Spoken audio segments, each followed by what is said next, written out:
شمالی علاقہ جات کی دلکش وادی اسکردو ان دنوں فطری حسن اور خوشگوار موسم کے باعث سیاحوں کی توجہ کا مرکز بنی ہوئی ہے۔ مقامی اور غیر ملکی سیاحوں کی بڑی تعداد یہاں ٹھنڈی فضاؤں اور قدرتی مناظر سے لطف اندوز ہونے پہنچ رہی ہے۔ اس وقت اسکردو کا موسم نہایت دلکش ہے، ہلکی ٹھنڈی ہوائیں چل رہی ہے جبکہ دھوپ نرم ہے اور خوشگوار ہے، جو یہاں آنے والے ہر کسی کے لیے تازگی اور راحت کا باعث بن رہی ہے۔ ادھر محکمہ موسمیات اور ڈیزاسٹر مینجمنٹ اتھارٹی کی جانب سے الرٹ جاری کر دیا گیا ہے۔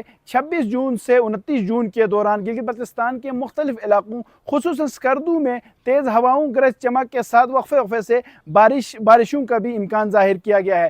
رپورٹ میں واضح کیا گیا ہے کہ ان بارشوں کے نتیجے میں ندی نالوں میں طغیانی، دریائی کٹاؤ اور لینڈ سلائیڈنگ جیسے واقعات پیش آ سکتے ہیں، جس کے بعد گلگت بلتستان کے اہم شاہراہوں سمیت گلگت اسکردو روڈ بھی بلاک ہو سکتے ہیں۔ ان صورتحال کے پیش نظر مقامی انتظامیہ اور ڈیزاسٹر مینجمنٹ اتھارٹی کی جانب سے سیاحوں اور مقامی شہریوں سے اپیل کی ہے کہ وہ ندی نالوں کے قریب جانے سے گریز کریں اور غیر ضروری سفر سے اجتناب کریں۔